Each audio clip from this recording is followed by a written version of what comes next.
Hello and welcome students. और आज हम लोग जो स्टार्ट करने वाले हैं main component of laser. Previous video book के अंदर मैंने आप लोगों को बताया था कि लेज़र का प्रोडक्शन हम लोग किस तरह से कर सकते हैं, उसका बेसिक प्रिंसिपल क्या है। मींस हम लोग किस तरह से लेज़र के लिए कंडीशंस ऑब्जर्व करते हैं कि किन कंडीशंस पर हमारे पास में लेज़र ऑब्टेन कर सकते हैं, किस तरह से लेज़र का प्रोडक्शन किया जा सकता है। यहाँ पर हम लोगों को देखना है कि एक लेज़र को प्रोड्यूस करने के लिए, लेज़र को बनाने के लिए हमारे पास में कौन कौन से कंपोनेंट की रिक्वायरमेंट होगी। तो पहला हमारे पास में एक्टिव मीडियम, और दूसरा है पंपिंग सोर्स, तीसरा हमारे पास में आएगा ऑप्टिकल रेजोनेटर। इन तीन कंपोनेंट से मिलकर हमारे पास में लेज़र प्रिपेयर होती है। तो इन तीनों जो कंपोनेंट्स हैं इनको हम लोग अलग अलग पढ़ेंगे। तो सबसे पहला जो टॉपिक है हमारे पास में एक्टिव मीडियम। एक्टिव मीडियम हमारे पास में एक्चुअली वो मीडियम है, वो जगह है जहां पर हमारे पास में लेज़र एक्शन होता है। लेज़र एक्शन का मतलब कि जिस जगह पर हमारे पास में, जैसे आप लोग केमिकल रिएक्शंस वगैरह केमिस्ट्री में पढ़ चुके हो, फिजिक्स में हम लोग किसी भी ऑब्जेक्ट का मोशन पढ़ते हैं, तो यहाँ पर हमारे पास में वो जगह काम में लेंगे जिस जगह पर हम लोग लेज़र के लिए बेसिक प्रोसेस ऑब्टेन करती है। बेसिक प्रोसेस का मीनिंग जैसे कि अगर इलेक्ट्रॉन्स के साथ में कॉलिजन हो रहा है, उनकी टक्कर हो रही है, हम लोग कोई उस जगह पर एनर्जी प्रोवाइड कर रहे हैं जिसकी वजह से वहाँ लेज़र प्रोड्यूस हो, तो that will be an active medium. तो यहाँ पर मैं आप लोगों को कुछ एक्टिव मीडियम्स शो कर रहा हूँ, जैसे कि रूबी लेज़र जो हमारे पास में होती है, उस पर Ruby crystal is active medium. Means Ruby crystal हमारे पास में पिंक कलर का एक क्रिस्टल होता है, जिस क्रिस्टल के अंदर हमारे पास में एक्चुअली लेज़र प्रोड्यूस होगी, that is active medium for ruby laser.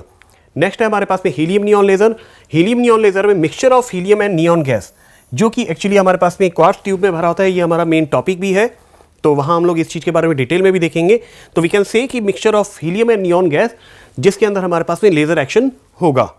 इसी तरह से हमारे पास में सेमीकंडक्टर लेज़र है। सेमीकंडक्टर लेज़र में डिप्लेशन लेयर, सेमीकंडक्टर्स के बारे में हम लोग पहले भी पढ़ चुके हैं क्लास 12 के अंदर। सेमीकंडक्टर्स हमारे पास में, जैसे डायोड की अगर बात करें तो होता था हमारे पास में पीएन जंक्शन डायोड। यहाँ भी हमारे पास में पीएन जंक्शन डायोड होगा, और उस जंक्शन डायोड के अंदर जिस जगह जंक्शन होता है, या हम लोग कह सकते हैं डिप्लेशन लेयर होती है, उस डिप्लेशन लेयर के अंदर लेज़र प्रोड्यूस होती है। अगेन ये दोनों हमारे पास में सिलेबस के पार्ट है, helium neon laser and semiconductor laser. तो इन दोनों के बारे में हम लोग थोरोली स्टडी करेंगे।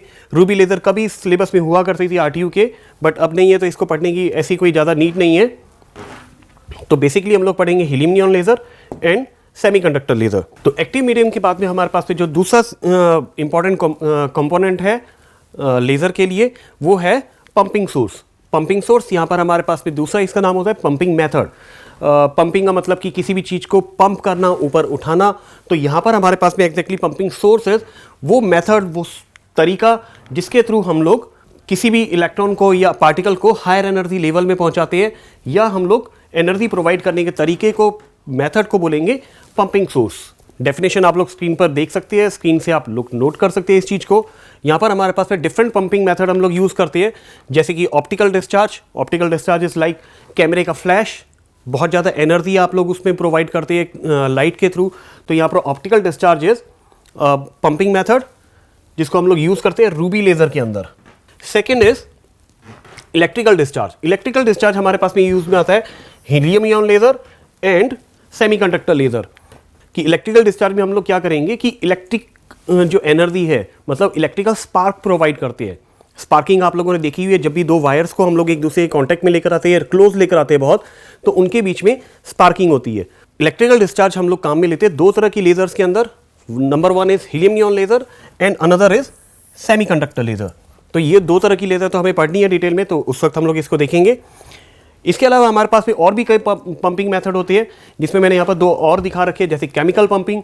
केमिकल पंपिंग हम लोग एक्सोथर्मिक रिएक्शंस को यूज़ कर सकते हैं इसमें, कि कोई केमिकल्स का रिएक्शन करवाए जिसमें हमारे पास में हाई एनर्जी या हाई हीट हमारे पास में डिस्चार्ज हो या हमें आउटपुट में मिले। तो उस तरह की पंपिंग को हम लोग यूज़ करेंगे as chemical pumping. Mechanical pumping, mechanical sources कुछ ऐसे हो, जैसे कि आप एक बार अज्यूम कर सकते हैं, मान सकते हैं हम लोग कि मैकेनिकल पंपिंग क्या होगी। किसी चीज़ को आप मैकेनिकली, मतलब जैसे हथौड़े से किसी चीज़ को हिट करो तो आप मैकेनिकल वर्क करते हैं। तो यहाँ पर भी हम लोग मैकेनिकल पंपिंग यूज़ करते हैं अलग अलग तरह के लेज़र के प्रोडक्शन के अंदर। तो ये भी हमारे पास में दो पंपिंग मेथड है। क्योंकि ज़्यादा हमें इसके बारे में डिटेल में नहीं देखना है अभी, इसलिए मैं फर्दर टॉपिक पर आता हूँ, that is inelastic atom to atom collision. ये हमारे पास में यूज़ होता है हीलियम नियॉन लेज़र के अंदर। तो हीलियम नियॉन लेज़र में भी हमारे पास में जैसे दिख रहा है आपको कि हीलियम और नियॉन गैस का मिक्सचर होता है। तो यहाँ हीलियम और नियॉन गैस के जो एटम्स होते हैं उनके बीच में एक इनइलास्टिक कॉलिजन होता है, जिसकी वजह से हमारे पास में लेज़र प्रोड्यूस हो सकती है। Next topic is optical resonator. Optical resonator वो एक ऑप्टिकली हमारे पास में बनाए हुए रेजोनेंस क्रिएट करने के लिए एक रेजोनेटर है, जिसमें हम लोग लेज़र की पर्टिकुलर फ्रीक्वेंसी को गेन कर सकते हैं। जो भी फ्रीक्वेंसी आपके पास में रिक्वायरमेंट होती है वो हम लोग उस ऑप्टिकल रेजोनेटर के अंदर गेन कर सकते हैं। ये हमारे पास में कुछ इस तरह से होता है कि एक क्वार्ट्ज की ट्यूब होती है, यहाँ कुछ इस तरह से हमारे पास में क्वार्ट्ज की ट्यूब है, और इस क्वार्ट्ज ट्यूब में एक सरफेस 100% रिफ्लेक्टिंग होता है, 100% रिफ्लेक्टिंग। सेकेंड इसमें जो होता है ये होता है partially reflecting surface. Partially reflecting का मतलब होता है कि ये पूरी तरह से लाइट को रिफ्लेक्ट नहीं करता, कुछ पार्ट इसमें से लाइट का एमिट आउट हो सकता है, बाहर की तरफ ट्रांसमिट हो सकता है। और एक्चुअली यहाँ पर हमारे पास में एक कैविटी बनी होती है, इस कैविटी को हम लोग बोलते हैं फेब्री पैरेट विंडो या फेब्री पैरेट कैविटी। इस कैविटी की खासियत ये होती है कि जो भी लाइट वेव इस विंडो के ऑर्डर का हो उसी लाइट वेव को ये बाहर की तरफ जाने देगा, अदरवाइज बाकी जितनी भी लाइट वेव्स होंगी उनको ये ब्लॉक कर देता है, रोक देता है। तो याद रखने की चीज है, फेब्री पैरेट विंडो या जो हमारे पास में रेजोनेटर कैविटी है ये उन लाइट वेव्स को ट्रांसमिट होने देगा जो इसके ऑर्डर की हो, उनकी वेवलेंथ, लाइट वेव की वेवलेंथ जो इस ऑर्डर की मिले, बाकी कोई भी लाइट वेव इसमें से पास नहीं हो पाएगी। तो यहां पर जैसे कि मैंने दिखा रखे डिफरेंट आपको यहां पर वेव्स दिखाई दे रही है। जैसे कि एक वेव आपको यहां पर नजर आ रही है, दिस वन, मैं यहां ड्रॉ कर देता हूं इसके साथ साथ, ये एक वेव है, और इसी के साथ में ये रिफ्लेक्ट होगी हमारे पास में लाइट वेव, जो कि इस पार्शियली सरफेस, जो पार्शियली रिफ्लेक्टिंग सरफेस है, यहां से रिफ्लेक्ट होकर ये वापस आएगी। तो उसी एक टाइम ड्यूरेशन के अंदर हमारे पास में सेम लाइट वेव और प्रोड्यूस हो रही है। तो जब ये रिफ्लेक्ट होकर वापस आती है और एक और light wave same laser action के अंदर, मान लो कि ये लाइट हमारे पास में लगातार प्रोड्यूस होती रह रही है और उसी वक्त ये सामने से रिफ्लेक्ट होकर आ रही है, तो दोनों लाइट वेव्स यहाँ पर हमारे पास में रेजोनेंस शो करेंगी, और इनके रेजोनेंस से हमारे पास में दूसरी लाइट वेव्स प्रोड्यूस होंगी, जिनकी हमारे पास में एनर्जी इन दोनों के कंपैरिजन में इंक्रीज हो जाती है। तो मान लो यहाँ पर हमारे पास में इसके अलावा और भी बहुत सारी लाइट वेव्स है, जैसे एक और मैं यहाँ दिखा देता हूँ, दिस वन, जिसकी वेवलेंथ आपको क्लियरली दिख रही है कि रेड वाली वेव के कंपैरिजन में थोड़ी ज़्यादा है, और ये भी हमारे पास से रिफ्लेक्ट होती रहेगी और तब तक रिफ्लेक्ट होती रहेगी जब तक कि इसमें रेजोनेंस ना हो जाए। तो यहाँ पर रेजोनेंस इनका भी होता रहेगा, लेकिन इनमें से वही बाहर मिलेगी जिसकी वेवलेंथ इस कैविटी के ऑर्डर की हो। एक और मैं लाइट वेव यहाँ पर शो करना चाहता हूँ, जो आपको दिखाई दे रही है बिल्कुल बीच में, दिस वन। तो इसकी वेवलेंथ और भी ज़्यादा है, आपको क्लियरली दिख रहा है कि यहाँ पर डिफरेंट टाइप की वेव्स है, अलग अलग वेवलेंथ की वेव्स है। तो इसमें से सिर्फ और सिर्फ वही लाइट वेव हमारे पास में आउटपुट में मिलेगी जिसकी वेवलेंथ इस कैविटी की हो। तो यहाँ पर मैं एक बार रेड कलर की लाइट वेव को अज्यूम कर रहा हूँ कि सिर्फ और सिर्फ ये लाइट वेव हमारे पास में आउटपुट में मिलेगी। इसी तरह से लगातार हमारे पास में इसी तरह की लाइट मिलती रहती है, जिसकी वजह से हमारे पास में हम लोग बोल सकते हैं कि सेम वेवलेंथ की लाइट वेव्स हमें आउटपुट में मिलेगी, और यही हमारे पास में लेज़र के लिए रिक्वायरमेंट होती है। तो ऑप्टिकल रेजोनेटर हमारे पास में सेम वेवलेंथ को बाहर निकाल सकता है और बाकी सबको ब्लॉक करने का काम करता है, और यस, इसकी एनर्जी को भी इंक्रीज कर सकता है। तो ये हमारे पास में ऑप्टिकल रेजोनेटर। तो ऑप्टिकल रेजोनेटर का जो यहाँ पर प्रोसेस मैंने आप लोगों को दिखाया, जो आप लोगों को एक्चुअली एग्जामिनेशन में कुछ इस तरह का डायग्राम बनाना होता है, मैं यहाँ पर इसको और ज़्यादा क्लियर कर दूँ, कुछ इस तरह का डायग्राम आपको एग्जामिनेशन में बनाना होता है, और यहाँ पर आप लोग चाहो तो वेव्स भी शो कर सकते हैं, जो हमारे पास में वेव्स आउटपुट में मिल रही है। आप लोग इस तरह से डायग्राम एग्जामिनेशन में बनाएंगे। लेकिन इसी चीज़ को जो मैंने अभी आप लोगों को एक्सप्लेन किया, एक बार आपको और एक्सप्लेन करूंगा बाय यूजिंग सम एनिमेशंस। तो यहाँ पर ऑप्टिकल रेजोनेटर को समझाने के लिए मैं वापस इस चीज़ को दिखा रहा हूँ कि एक हमारे पास में क्वार्ट्ज की ट्यूब और इसके दो एंड्स, जिसमें मैंने लेफ्ट साइड वाले एंड को बता रखा है कि ये फुली रिफ्लेक्टिव सरफेस है, मतलब कि we can say this is 100% reflective surface, and this one is partially silvered. और पार्शियली सिल्वर्ड होने के साथ साथ इसके अंदर हमारे पास में एक विंडो रहती है। इस विंडो का साइज उतना रखा जाता है जितनी हमें रिक्वायरमेंट होती है, जिस लेज़र की रिक्वायरमेंट होती है, मतलब जितनी वेवलेंथ की आपको लेज़र चाहिए वो लेज़र के साइज़ की आप ये या उस साइज़ की ऑर्डर आप यहाँ पर प्लेस करती है एज अ विंडो, और इस विंडो का नाम होता है फेब्री पैरेट विंडो। मैं पहले यहाँ पर मार्क कर देता हूँ, this is partially silvered surface और इस विंडो को हम लोग बोलेंगे फेवरी पैरेट कैविटी और विंडो। तो इन तीनों चीज़ों को आपको याद रखना अच्छे से कि 100% reflective surface, partially silvered and Fabry Perot cavity और विंडो। तो अब जब इसके अंदर हमारे पास में कोई लाइट वेव प्रोड्यूस होती है, समथिंग जैसे एक ये ब्लू कलर की लाइट वेव हमारे पास में प्रोड्यूस हुई, ये लगातार हमारे पास में से ट्रैवल करती रहेगी और पार्शियली सिल्वर्ड सरफेस, अगर इसकी वेवलेंथ हमारे पास में इसके इक्वल नहीं है तो पार्शियली सिल्वर्ड सरफेस पर जाकर ये रिफ्लेक्ट बैक हो जाएगी। एट द सेम टाइम एक और लाइट वेव हमारे पास में यहाँ पर आ रही है, जो कि मैंने यहाँ पर रेड कलर में शो कर दी है। अब ये रेड कलर की लाइट वेव एक्चुअली है दोनों सेम, क्योंकि आप लोगों को क्लियरली दिखाई दे कि एट द सेम टाइम जब ये हमारे पास में रिफ्लेक्ट होती है, उसी टाइम पर दूसरी लाइट वेव भी इसी की आ रही है, सेम वेवलेंथ की। तो इन दोनों के बीच में रेजोनेंस होता है और इन दोनों से मिलने से हमारे पास में एक न्यू लाइट वेव प्रोड्यूस होती है, जिसकी इंटेंसिटी, जिसकी एनर्जी हमारे पास में इंक्रीज हो जाती है। तो धीरे धीरे हमारे पास में इस तरह से होता है कि जो एनर्जी इंक्रीज होती जाती है, एनर्जी इंक्रीज होगी यहाँ पर याद रखना। तो इस तरह से हमारे पास में रेजोनेंस के थ्रू हमारे पास में लाइट की एनर्जी इंक्रीज होती रहती है। इसी तरह से हमारे पास में और भी कुछ लाइट वेव्स मैं शो कर देता हूँ जो लगातार इसके अंदर रिफ्लेक्ट होती रहेगी पार्शियली सिल्वर्ड सरफेस से। लेकिन अगर इनकी वेवलेंथ ज़्यादा है, डिफरेंट आपको बहुत सारी यहाँ पर वेव्स नजर आ रही है, अगर इन सबके बारे में देखें तो सबकी वेवलेंथ डिफरेंट, बट बाहर जो निकलेगी वो हमारे पास में होगी वही जिसकी वेवलेंथ इस फेवरी पैरेट विंडो के ऑर्डर की हो। तो इस तरह से हमारे पास में जो लाइट वेव मिलती है वो होती है हमारे पास में लेज़र लाइट। और अब हमें देखना है इसके लिए कि इंपॉर्टेंट फीचर्स जो हमारे पास में, जिनकी वजह से एक्चुअली हमारे पास में लेज़र प्रोड्यूस होती है, और ये हमारे पास में कहलाते हैं metastable state and population inversion. ये दोनों चीज़ें होना बहुत ज़रूरी है किसी भी लेज़र एक्शन के लिए। तो सबसे पहले हम लोग देखेंगे मेटास्टेबल स्टेट क्या होती है।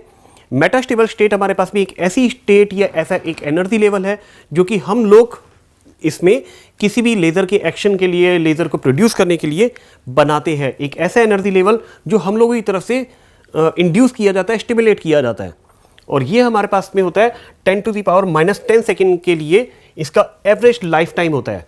मीन्स कि इतने छोटे टाइम के लिए ये मेटास्टेबल स्टेट प्रोड्यूस होगी और उसके बाद में पूरी तरह से वैनिश या खत्म हो जाती है। It's a very short time. और मीन लाइफ टाइम जैसे कि आप लोग जानते हैं, mean life time of electron that is 10⁻⁻8 second. किसी भी हायर एनर्जी लेवल में इलेक्ट्रॉन के रुकने का टाइम तो वो होता है 10⁻⁻8 सेकेंड।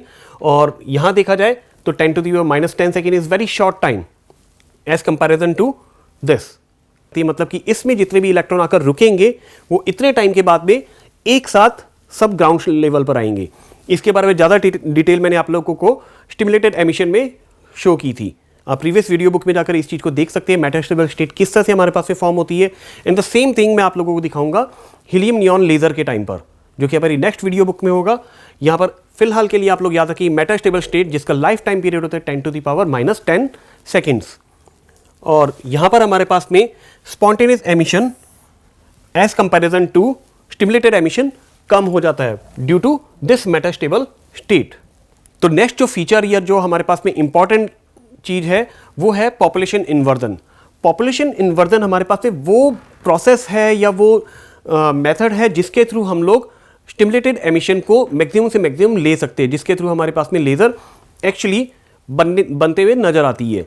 पॉपुलेशन इन्वर्जन नाम से हमें पता चल रहा है कि population, number of particle, inversion मतलब कि नंबर ऑफ पार्टिकल। हम लोग जानते हैं कि ग्राउंड स्टेट पर इलेक्ट्रॉन्स या पार्टिकल्स बहुत ज़्यादा होते हैं, लेकिन कोई ऐसा मेथड, कोई ऐसा तरीका या कोई ऐसा स्टेट हमारे पास में आ जाए जिसमें इलेक्ट्रॉन्स हायर एनर्जी लेवल में ज़्यादा नजर आए, तो इस पूरी प्रोसेस को हम लोग बोलेंगे पॉपुलेशन इन्वर्जन। जब भी ये हमारे पास में स्टेट प्रोड्यूस होगी जहाँ पर हमारे पास में हायर एनर्जी लेवल में इलेक्ट्रॉन्स की क्वांटिटी लोअर के कंपैरिजन में ज़्यादा हो जाए, तो उसको हम लोग बोलेंगे पॉपुलेशन इन्वर्जन।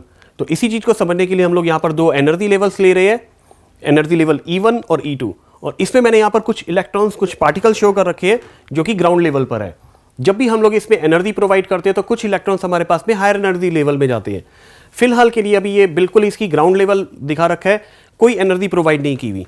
तो अगर देखा जाए तो इसमें आपको दिख रहा है क्लियरली कि ग्राउंड लेवल पर नंबर ऑफ इलेक्ट्रॉन्स कितने, मैं यहाँ पर काउंट कर रहा हूँ 1 2 3 4 5 and 6 electrons are in ground energy level और 2 electrons are in higher energy level.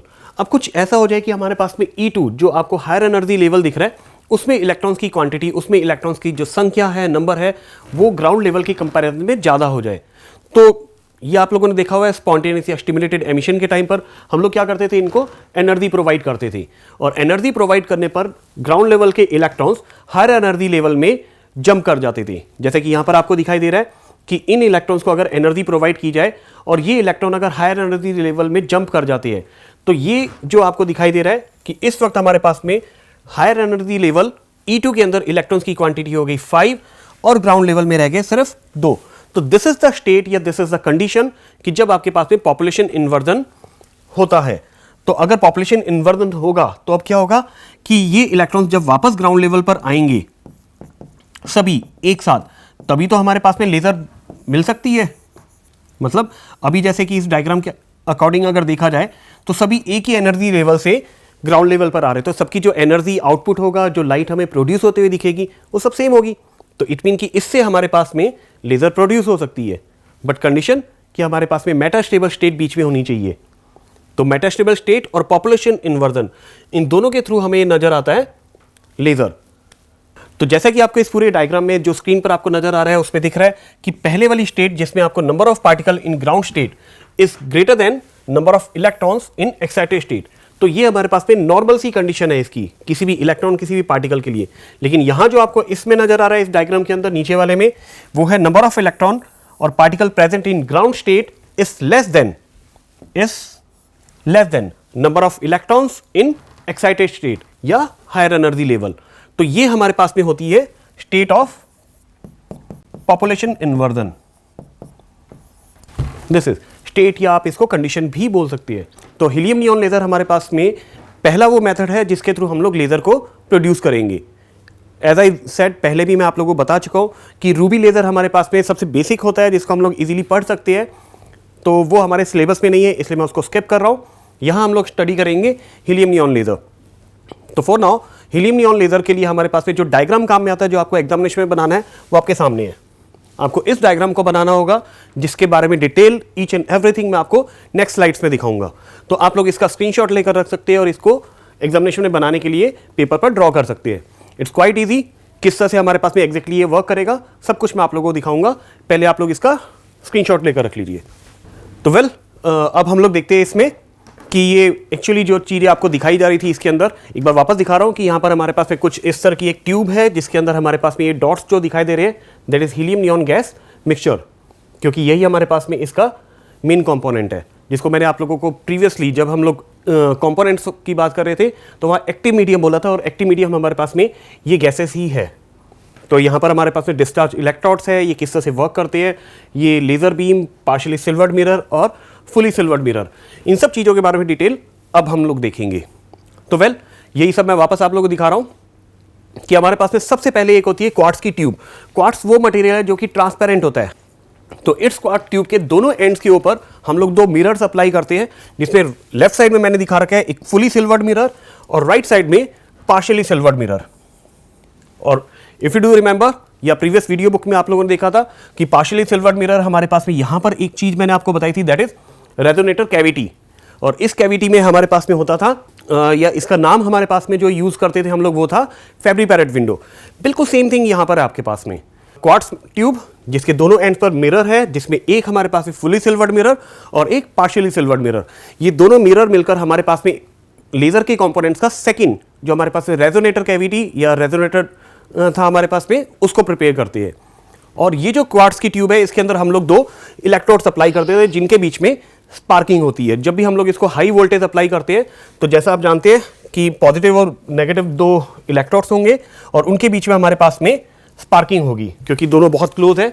इस स्पार्किंग को समझने के लिए इस तरह से समझा जा सकता है कि अगर आपके पास में 2 वायर्स हैं जिनको हम लोगों ने एसी करंट से या एसी वोल्टेज सोर्स से कनेक्ट कर रखा है, जब इनको बहुत ज़्यादा क्लोज लेकर जाते हैं तो आप लोगों ने देखा होगा टच नहीं करना, काफ़ी क्लोज लेकर जाओगे तो उनके बीच में स्पार्किंग प्रोड्यूस होने लग जाती है। ये स्पार्किंग हाई वोल्टेज या हाई वैल्यू की होती है, इसकी एनर्जी बहुत ज़्यादा होती है, इसीलिए हम लोग इसको यहाँ पर यूज़ कर रहे हैं। और ये जो क्वार्ट्ज ट्यूब है आपके पास में ये साइज़ में बहुत छोटी होती है, ऐसा नहीं कि बहुत बड़े साइज़ की जैसा आपको स्क्रीन पर दिख रहा है, बहुत छोटे साइज़ की होती है। तो यहाँ पर हम लोग जब इलेक्ट्रोड्स को इसके अंदर इंसर्ट करते हैं तो उनके बीच में भी डिस्टेंस जो होती है बहुत ही कम रह जाती है। तो स्पार्किंग होना बिल्कुल वाजिब है इसमें कि इसमें स्पार्किंग हो सकती है इजीली। तो अब ये किस तरह से हमारे पास में वर्क करेगा वो भी देखेंगे। इसमें जो नेक्स्ट कंपोनेंट है हमारे पास में हीलियम और नियॉन गैस का मिक्सचर। ये जो मिक्सचर है हमारे पास में हमेशा और हमेशा हम लोग इसमें लेते हैं 10:1 में। मींस हीलियम के पार्टिकल हमारे पास में होंगे 10, तो नियॉन के होंगे 1। तो इसमें मैं इस जगह पर मार्क कर देता हूं कि helium ratio neon. You have to remember कि हीलियम के पार्टिकल अगर आप 10 यूज कर रहे हैं तो नियॉन का सिर्फ 1 लेंगे। तो यहां पर हम लोग क्या करते हैं, हीलियम और नियॉन गैस के मिक्सचर को 10:1 में इसके अंदर फिल कर देते हैं। और दोनों इनर्ट गैसेज है। इनर्ट गैसेस होने की वजह से इनके बीच में कोई भी केमिकल रिएक्शन नहीं होगी। इनर्ट गैसेस है इसलिए क्योंकि आप उसकी प्रॉपर्टी अच्छे से जानते हैं कि इनर्ट गैसेस रिएक्शन नहीं करती। कहीं भी हमारे पास में दो गैसेस अगर फेल्ड है तो इन दोनों के बीच में किसी भी तरह का रिएक्शन या इन दोनों के बीच में कोई ट्रांजैक्शन नहीं होगा केमिकली। बट यहां पर हम लोग क्या करेंगे कि हीलियम नियॉन गैस के मिक्सचर को इस तरह से यूज करते हैं, जैसे मैंने बताया 10:1 में। तो जब भी आप एनर्जी प्रोवाइड करेंगे यहां पर बाय यूजिंग इलेक्ट्रोड्स, तो इन इलेक्ट्रोड्स के बीच में जब एनर्जी देते हैं तो एनर्जी मैक्सिमम गेन करने वाले कौन होंगे, ऑब्वियसली जो कि हमारे पास में क्वांटिटी में ज्यादा है। तो हीलियम के पार्टिकल इसमें एनर्जी को ऑब्जॉर्ब करते हैं और अपने हायर एनर्जी लेवल में जाते हैं और वो एनर्जी आगे प्रोवाइड करेंगे नियॉन को या जो भी होगा, आगे देखते हैं हम लोग। तो यहां पर हमें ये चीज क्लियर होगी, हीलियम और नियॉन गैस को हम लोग इसमें फिल करके रखते हैं। तो अब यहां से हम लोग इसकी प्रोसेस को स्टार्ट करते हैं कि जैसे ही हम लोग इलेक्ट्रोड्स जो आपको नजर आ रहे हैं इनके बीच में स्पार्किंग करते हैं, जैसे कि थोड़ी देर पहले देखा था कि हाई वोल्टेज पर कनेक्ट होने की वजह से इसके बीच में स्पार्किंग होगी।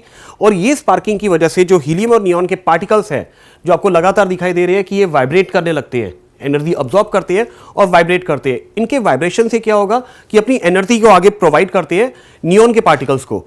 हर यहां पर आपको दिखाई दे रहा होगा कि हीलियम का पार्टिकल नियॉन के साथ में कोलाइड करेगा, अपनी काइनेटिक एनर्जी और जो एनर्जी इन्होंने अब्जॉर्ब की थी वो नियॉन को प्रोवाइड करता है और नियॉन उस एनर्जी को लेकर एक्साइटेड लेवल में जाएगा और वापस जब ये ग्राउंड लेवल पर आता है तो जो एनर्जी नियॉन ने अब्जॉर्ब की फ्रॉम हीलियम, उस एनर्जी को ये रेडिएट करेगा।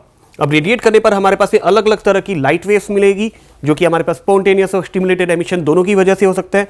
तो हमें एग्जैक्टली देखना पड़ेगा कि यहाँ पर किस तरह की लाइट वेव हमें आउटपुट में मिलेगी। फॉर नाउ यहाँ पर बस हमें ये चीज क्लियर होती है कि हीलियम और नियॉन के बीच में ट्रांजैक्शन एनर्जी का किस तरह से होता है, किस तरह से एनर्जी ऊर्जा का लेन देन हो रहा है, ट्रांजैक्शन हो रहा है। तो आई रिपीट, एक बार दोबारा आप लोगों को दिखा दूं कि हर हीलियम का पार्टिकल नियॉन के साथ में कोलाइड कर रहा है। जितने भी हमारे पास में यहाँ पर दिखाई दे रही है, जिस जिस हीलियम ने एनर्जी को ऑब्जॉर्ब किया वो अपने नियर बाय नियॉन के साथ में कोलाइड करके उसको एनर्जी प्रोवाइड करते हैं और नियॉन का पार्टिकल एक्साइटेड लेवल में जाता है, यहाँ पर वाइब्रेट करते हुए दिखाई दे रहे हैं। और ये जब अपने ग्राउंड लेवल पर आता है, वापस अपनी इनिशियल पोजीशन पर आता है, तो जितनी एनर्जी ऑब्जॉर्ब की उस एनर्जी को रेडिएट कर देता है, बाहर निकाल देता है और यही एनर्जी आपको आउटपुट में मिलती है। अब ये हमारे पास में लेजर की फॉर्म में होगी, उस चीज को हमें चेक करना होगा। तो इसके लिए हम लोग इसकी एग्जैक्ट वर्किंग देखेंगे कि एनर्जी लेवल डायग्राम के अंदर किस तरह से ये वर्क करता है। फॉर नाउ जो आप लोगों ने प्रीवियस डायग्राम देखा था बिल्कुल उसी टाइप का ये डायग्राम हमारे पास में तैयार हो गया है। तो you can take a screenshot of this thing also. तो आप लोग इसका भी स्क्रीनशॉट ले सकते हो। तो नाउ आप लोग ले सकते हैं इसका स्क्रीनशॉट। तो वेल अब हम लोग देखेंगे इसकी एनर्जी लेवल डायग्राम के थ्रू कि इसकी वर्किंग क्या होती है। तो यहां पर अगेन मैं आप लोगों को दिखा रहा हूं कि जो डायग्राम आपको एग्जामिनेशन में बनाना होता है वो एग्जैक्टली हमारे पास में किस तरह से वर्क कर रहा है, कि किस तरह से हमारे पास में इलेक्ट्रॉन हायर एनर्जी लेवल में जाएंगे, किस तरह से आगे एनर्जी ट्रांसफर करेंगे, वो सब चीजें आप लोगों को नेक्स्ट डायग्राम में आपको दिखाई देगी। यहां पर आप लोग अगेन इसका स्क्रीनशॉट लेकर रख लीजिए जिससे आपको पढ़ना और इसको डायग्राम बनाना ईजी हो जाए। तो टेक अ स्क्रीनशॉट प्लीज। तो इसके साथ में अब मैं आप लोगों को दिखाता हूं एग्जैक्टली हमारे पास में इसकी वर्किंग क्या होती है। तो वर्किंग के लिए मैं यहां पर ले रहा हूं सबसे पहले हीलियम एटम को। तो हीलियम एटम में मैंने यहां पर 3 एनर्जी लेवल शो की है, E1, E2 एंड E3। और हीलियम इसके आउटरमोस्ट सेल में हमें पता है कि 2 इलेक्ट्रॉन्स होते हैं, इनको 2 ही दिखा रहा हूं मैं यहां पर। ये 2 इलेक्ट्रॉन्स अभी ग्राउंड एनर्जी लेवल पर है। अब इस हीलियम के एटम को या इन इलेक्ट्रॉन्स को अगर आप कुछ एनर्जी प्रोवाइड करते हैं यहां पर, तो इस एनर्जी को ऑब्जॉर्ब करके ये इलेक्ट्रॉन्स हायर एनर्जी लेवल में जंप करते हैं। तो जैसा कि आपको दिखाई दे रहा है कि ये इलेक्ट्रॉन्स हायर एनर्जी लेवल में जंप कर रहे हैं जिनकी एनर्जीज हमारे पास में डिफरेंट है, जो आपको यहां पर दिखाई दे रही है 20.61 एंड 20.66 इलेक्ट्रॉन वोल्ट E2 और E3 की। और इसी के साथ मैं आपको दिखा रहा हूं नियॉन के भी हमारे पास में अलग अलग आउटरमोस्ट सेल के अंदर अलग अलग इलेक्ट्रॉन्स मैंने यहां दिखाए हैं। जैसे यहां मैंने एक बार 4 इलेक्ट्रॉन्स को यूज किया है जो एनर्जी को ऑब्जॉर्ब कर सकते हैं और डिफरेंट एनर्जी लेवल्स यहां पर E1, E2, E3, E4, E5, E6 ये भी यहां पर शो कर दी है जिनकी अलग अलग एनर्जीज है। अब क्या होता है कि जब ये इलेक्ट्रॉन्स हीलियम के हायर एनर्जी लेवल में जो गए थे ये वापस जब ग्राउंड लेवल पर आते हैं तो आने से पहले जैसा आपने देखा था कि नियॉन के पार्टिकल के साथ भी कॉलिजन करते हैं। इन कॉलिजन की वजह से क्या होगा कि जितनी एनर्जी इन्होंने अब्सॉर्ब की है दिस प्लस इनकी काइनेटिक एनर्जी, इसको ये प्रोवाइड करते हैं नियॉन को। तो जब ये नियॉन को अपनी एनर्जी देंगे तो बट ऑब्वियस है कि जैसे अगर मैं 20.61 इलेक्ट्रॉन वोल्ट की बात करूं तो this plus kinetic energy of this electron, ये ऑब्वियसली 20.61 से तो ज्यादा होगी। तो यहां पर ये इलेक्ट्रॉन्स जो नियॉन को एनर्जी प्रोवाइड कर रहे हैं, ये नियॉन अब इस एनर्जी को अब्सॉर्ब करके अलग अलग एनर्जी लेवल्स में जंप करते हुए नजर आ रहे हैं, जो कि आपको ऑब्वियसली 20.66 इलेक्ट्रॉन वोल्ट से भी ज्यादा नजर आ रही है। कुछ इलेक्ट्रॉन्स होते हैं जो कम एनर्जी को अब्सॉर्ब करते हैं, तो 16.7 इलेक्ट्रॉन वोल्ट पर आ गए, जैसे कि हम लोग स्टिमुलेटेड एमिशन में पहले भी देख चुके हैं। तो यहां पर अलग अलग एनर्जी लेवल्स में इलेक्ट्रॉन्स अब आपको नजर आ रहे हैं। अब ये आपको जैसे यहां पर नजर आ रहा है कि अलग अलग एनर्जी लेवल्स में इलेक्ट्रॉन्स पहुंच चुके हैं। जैसे कि मैं बता दूं कि E2 E3 की जो एनर्जीज है वो है 16.7 electron volt, 18.7 electron volt. E4 की एनर्जी हमारे पास में 20.66 इलेक्ट्रॉन वोल्ट से ज़्यादा है। और फाइनली E5 और E6 की जो एनर्जीज है 20.67 इलेक्ट्रॉन वोल्ट अप्रॉक्सीमेटली, जो कि ऑब्वियसली हमारे पास में इससे आपको ज़्यादा नज़र आ रही है, जिसकी वजह से हमारे पास में ये जो दो इलेक्ट्रॉन्स एनर्जी गेन करके ऊपर पहुंचे हैं। क्यों इस जगह पर पहुंचे? क्योंकि 20.66 इलेक्ट्रॉन वोल्ट तो आपको मिली थी absorbed energy and kinetic energy. तो जो ये 0.01 इलेक्ट्रॉन वोल्ट का डिफरेंस जो आ रहा है वो उस काइनेटिक एनर्जी की वजह से है। तो you have to remember this कि यहाँ पर ये हायर एनर्जी लेवल में, और वो भी इस एनर्जी से ज़्यादा एनर्जी वाले में क्यों पहुंचे? क्योंकि इनके पास में हीलियम के जो काइनेटिक एनर्जी थी वो भी इसमें अब्सॉर्ब हुई थी। तो वेल, इसी के साथ में अब हम लोग देखते हैं कि हमारे पास में एमिशन किस तरह से होगा जब ये नियॉन के पार्टिकल वापस अपने ग्राउंड एनर्जी लेवल पर आएंगे। तो आपको एक और चीज इसमें याद रखनी है कि यहाँ पर जो E6 और E4 ये दोनों एनर्जी लेवल्स हैं, ये दोनों हमारे पास में वर्क करते हैं एज मेटास्टेबल स्टेट्स। और मेटास्टेबल स्टेट्स हम लोग जानते हैं क्या होते हैं कि ये स्टिमुलेटेड एमिशन के लिए सबसे ज़्यादा इंपॉर्टेंट रोल प्ले करते हैं। अब यहाँ पर इलेक्ट्रॉन जब रुकते हैं तो वो 10⁻⁻10 सेकेंड के लिए यहां रुकते हैं, राइट। तो ये इलेक्ट्रॉन्स यहां रुकने के बाद में, और अब जब ये इलेक्ट्रॉन्स ग्राउंड लेवल पर आ रहे हैं तो बीच में ये कुछ अलग अलग एनर्जी स्टेट्स पर आकर रुकते हैं। कि जैसे कि आपको दिख रहा है कि E3 में आकर जो इलेक्ट्रॉन E6 से आ रहे थे वो E3 में आकर रुके, तो इन दोनों का जो एनर्जी लेवल का डिफरेंस होगा उतनी एनर्जी को इनको रेडिएट करना होगा। और यही जो रेडिएशन मिलती है आपको, या जो रेडिएटेड एनर्जी मिलती है, वो हमारे पास में हमारी डिजायर्ड लेजर होती है, जिसकी वेवलेंथ होती है 6328 एंगस्ट्रॉम, राइट। तो यही हमारे पास में रेड कलर की लेजर जो हीलियम नियॉन लेजर की वजह से मिलती है, उसकी जो वेवलेंथ है वो होगी 6328 एंगस्ट्रॉम। इसी तरह से जो हमारे पास है मेटास्टेबल स्टेट E4 जो आपको नजर आ रहा है, वहां से जब इलेक्ट्रॉन नीचे की तरफ आता है तो ये भी कुछ ना कुछ एनर्जी को रेडिएट करेगा, कुछ एनर्जी एमिट आउट करेगा। वो एमिटेड एनर्जी होती है हमारे पास में इस वेवलेंथ की, जिसको हम लोग बोलते हैं 11500 एंगस्ट्रॉम की। इसकी जो वेवलेंथ, इसका तरंग दैर्ध्य जो होता है 11500 एंगस्ट्रॉम होता है, 11500। और ये हमें नॉर्मल आई से नहीं नजर आती। क्यों? क्योंकि ये होती है हमारे पास में हीलियम नियॉन लेजर के थ्रू हम लोग दो तरह की लेजर काम में ले सकते हैं, या दो तरह की लेजर प्रोड्यूस कर सकते हैं। First one is 6328 angstrom and another one is 11500 angstrom. क्योंकि इस तरह की लेजर जो है हमारे पास में ये बहुत कम काम में आती है, इसलिए हम लोग इसको इग्नोर कर सकते हैं यहाँ पर। और नॉर्मल आई से, या हमारे पास में क्योंकि ये विजिबल रीजन में नहीं होती, नॉर्मल आई से नजर नहीं आती, इसलिए भी हम लोग इसको काम में नहीं लेते। बट फॉर साइंटिफिक रीजन या साइंटिफिक वर्क इसको काम में लिया जा सकता है। तो यहाँ पर जो हमारे पास में डिजायर्ड लेजर है, जो हमारे पास काम की है, वो प्रोड्यूस हो चुकी है। और अब ये जो इलेक्ट्रॉन्स हमारे पास में E3 के अंदर आए हैं, ये स्पॉन्टेनियसली एमिशन करते हुए अपने ग्राउंड एनर्जी लेवल जो कि E1 आपको नजर आ रहा है वहां तक पहुंचते हैं। कि E4 से या E3 से जो इलेक्ट्रॉन्स नीचे आ रहे थे, वो एक इलेक्ट्रॉन डायरेक्ट आ गया, एक E2 से होते हुए आ रहे हैं कुछ इलेक्ट्रॉन, और E2 में जो ऑलरेडी इलेक्ट्रॉन थे वो भी ग्राउंड लेवल पर आ रहे हैं। तो ये सभी इलेक्ट्रॉन्स हमारे पास में अलग अलग एनर्जी रेडिएट करते हैं, जिसको हम लोग बोलते हैं स्पॉन्टेनियस एमिशन। तो ये स्पॉन्टेनियसली एमिटेड लाइट हमारे पास में हीलियम नियॉन लेजर के साथ में भी मिलती है। तो ये हमारे पास में क्वांटिटी बहुत कम होनी चाहिए एज कंपैरिजन टू दिस। तो इसीलिए हम लोग यहाँ पर हीलियम के पार्टिकल बहुत ज़्यादा क्वांटिटी में लेते हैं कि ये ज़्यादा से ज़्यादा एनर्जी प्रोवाइड करे, जिससे maximum electrons higher energy levels में जंप करे। तो किसी भी इलेक्ट्रॉन के लिए हम लोग बात करें, किसी एटम के लिए बात करें, तो उसमें मैक्सिमम से maximum electrons higher energy level में जंप करते हैं, क्योंकि यहाँ पर हीलियम के पार्टिकल इसकी कंपैरिजन में बहुत ज़्यादा है, 10 गुना ज़्यादा है, 10 टाइम्स ग्रेटर है।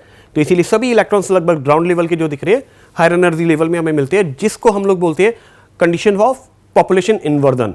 पॉपुलेशन इन्वर्जन मतलब कि हमारे पास में इलेक्ट्रॉन हायर एनर्जी लेवल में ग्राउंड एनर्जी लेवल के कंपैरिजन में ज़्यादा मिलना, तो वही स्टेट हमारे पास में यहाँ पर प्रोड्यूस हो जाती है। कंडीशन इज द सेम कि हीलियम के पार्टिकल हमारे पास में नियॉन के कंपैरिजन में बहुत ज़्यादा होने चाहिए, इसीलिए हीलियम नियॉन लेज़र का जो हमारे पास में मिक्सचर होता है उसको हम लोग रखते हैं 10:1 में।